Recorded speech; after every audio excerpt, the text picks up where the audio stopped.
This is a brief lecture on cultural variables, or the dimensions of understanding cultural differences. The background research was systematized by Gert Hofstede, a Dutch organizational management researcher. He studied around 100,000 employees of multinational corporations in 40 countries. And based on this research, discovered there were 5 basic dimensions to cultural responses to particular situations. Additional research has also added 2 more variables, and we'll cover these as we go through. This research provided the basis for evaluating culture, or evaluating one's interaction with another culture. Hofstede's analysis is done by country. Now, while this is valid for many countries, it does not hold in the countries where there are strong subcultures that are based on ethnicity of origin or geography. For instance, in Canada, there is a distinct French-Canadian culture, Quebecois, for the most part, in the northeastern part of Canada and Quebec, that has quite a different set of norms from those of English-speaking Canada. And in Italy, there's a different set of norms from those of English-speaking. Oh, and in Italy, the masculinity scores would differ between the northern part of the country and the southern part of the country. The 5 dimensions are beginning with the power distance, which is the degree to which power, prestige, and wealth are unequally distributed in a culture. This refers to the degree of inequality that exists and is acceptable among people with and without power. A high power distance score indicates that a society accepts an unequal distribution of power and that people understand their place in the system. A low power distance number means that power is shared and well dispersed. It also means that society members view themselves as equals. So let's apply this. According to Hofstede's model, in a high PD country, such as Malaysia, which is a score of 104, you would probably send reports only to top management and have closed-door meetings where only select powerful leaders were in attendance. In another place, you might have only a select group of people making decisions, selected through hereditary lineage, such as the monarchy in England or a village council in Africa. So high power distance people can be described as people, this kind of culture is where power and influence are in the hands of a few. People are expected to display respect for those in higher status. Subordinates often smile more in an effort to appear polite, and answers are found only within the leader's power. There's centralized leadership and strong hierarchies, as well as large gaps in wealth distribution. Low power distance cultures would be characterized by the power and influence being distributed more or less equally throughout the population. An example of this would be The World is Flat, the book written by Thomas Friedman and published in 2007. These cultures tend to be northern or colder climates where technology and cooperation are needed for survival, closer to the Arctic Circle. Children are less dependent upon authority and learn from people other than immediate authority figures. People may be more tolerant of one another, generally less aware of vocal loudness, and teamwork and involvement in decision-making processes is not only considered valuable but also expected. The second cultural variable that we want to look at is individualism versus collectivism. This determines how people live together. It determines how they define themselves in their relationships with others. It greatly influences a person's sense of self. The whole issue of identity is involved here. It refers to the strength of ties people have to others within the community as well. So a high IDV, that it's kind of geared on the individual. So a high individual score indicates very loose connections. In countries with a high individual score, there is a lack of interpersonal connection and very little sharing of responsibility beyond family, and there might be perhaps a few close friends. A low individual score community would have very strong group cohesion, and there would be a large amount of loyalty and respect for members of the group. The group is itself larger, and people would take more responsibility for each other's well-being.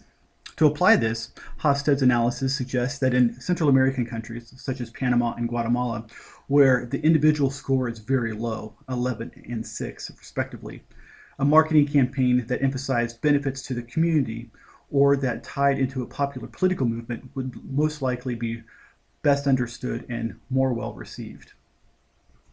Individualist cultures tend to give a high value to time and a need for freedom.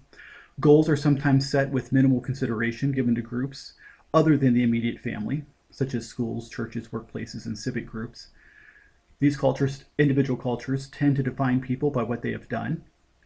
They tend to take on challenges, and these challenges are enjoyed. Hard work is expected to bring great rewards. Comparatively remote distances, where, in terms of how they connect to one another, personal information is not readily given. There's proximal distant. They're approximately distant from one another, kind of divided by boundary lines, particularly property that they might live on. There is a strong encouragement toward artistic expression and public debate. These individual cultures tend to smile more and be more expressive emotionally. They also tend to have affectionate relationships that are not socially predetermined, in terms of one's family or one's social status. And song and dance are considered separatist activities that take on kind of a sense of rebellion or challenge to the local culture. On the other hand, collectivist cultures tend to emphasize relationships. They stress interdependent activities and suppress individual aims for the sake of the group. Harmony is considered more important than honesty, and skill building and mastery are valued. Work tends to have intrinsic rewards. The reward comes from the work itself and its contribution to the community. And sleep is usually, people sleep usually in very close proximity, usually in the same room, an entire extended family. Respect is given for age and wisdom as well as for traditions, and change is usually introduced very slowly, if at all. Kinetic behavior tends to be synchronized. Movement, dance, movement into battle or into hunt or in farming. Emotions tend to be very suppressed. There's a less of a need to make specific friendships because of one's role to the entire group. Song and dance are considered the ability to relate socially and to bring social cohesion.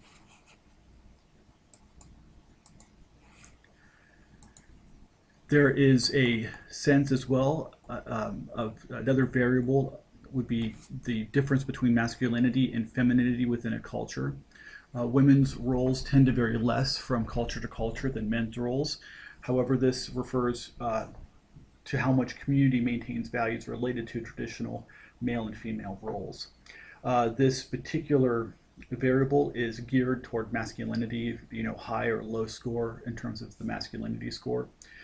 High masculinity scores are found in countries where men are expected to be tough, to be the provider, and to be assertive.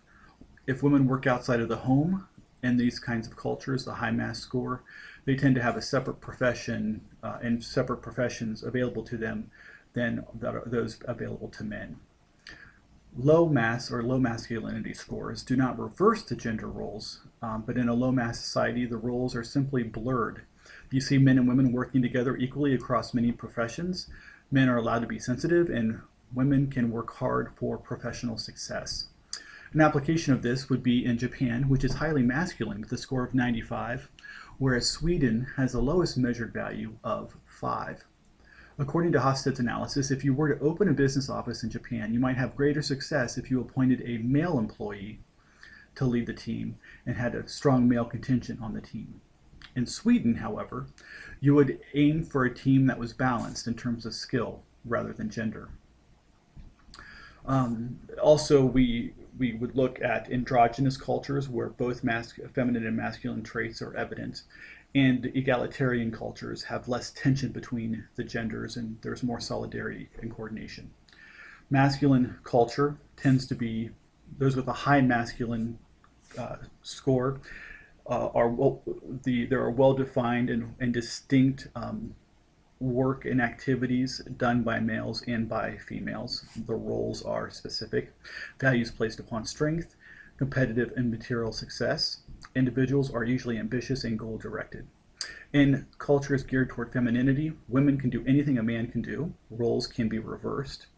An example of this might be a show that has, I think, it's already come and gone on the A&E network, but Modern Dads, and there's an illustration of the kind of the playing on the work belt, and it's in it are tools used to raise children.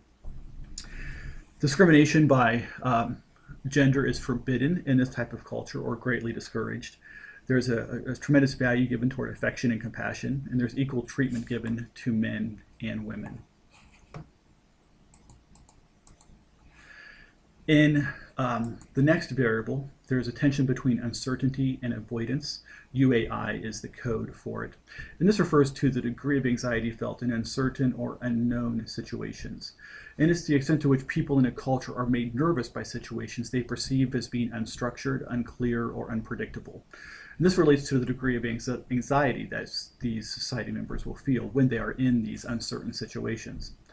A high UAI score, or a kind of, would be, these nations would try to avoid ambiguous situations whenever possible. They are governed by rules and order, and they seek a collective truth. A low UAI score would indicate that the community enjoys novel and unique events, and it values differences. There are very few rules, and people are encouraged to discover their own truth. An example of this might be the Haight-Ashbury neighborhood of San Francisco, or maybe the Short North area of Columbus, Ohio. An application of this, of Costed's cultural dimensions, implies that in this particular situation, that when discussing a project with people in Belgium who have a very high score, UAI score of 94, you should investigate the various options and then present a limited number of choices, but have very detailed information available on your contingency plan and on your risk plan. Note that there will be cultural differences in Belgium between French and Dutch speakers. So those countries with a high uncertainty avoidance score would have a need for lots of rules, policies, and regulations. There is a need and even an expectation for structure, a sense of nervousness that might lead to emotional and aggressive reactions in certain situations. There would be use of hand gestures and raised voices to communicate emotions. People might tend to be compulsive, yet at the same time seek security. There's a great need for communication given early and often in terms of reminders of things to be done in the future. It tends also to be very intolerant in that differences are typically avoided because of the uncertainty that they might create. In a low uncertainty avoidance culture, there would be a very informal attitude, usually very contemplative, not compulsive. There would be a tendency to think before speaking or acting. There might also be much thought and time given to long-term plans and strategies over daily activities. An example of this for me in Southern Africa would be people would say, I'm coming, as they're walking away from you. They will come eventually at some point in time. There would be a tendency toward less aggressiveness, very unemotional and relaxed nature. They would be very accepting of personal and communal risks, and relatively tolerant of differences and change, and always from a sense of curiosity.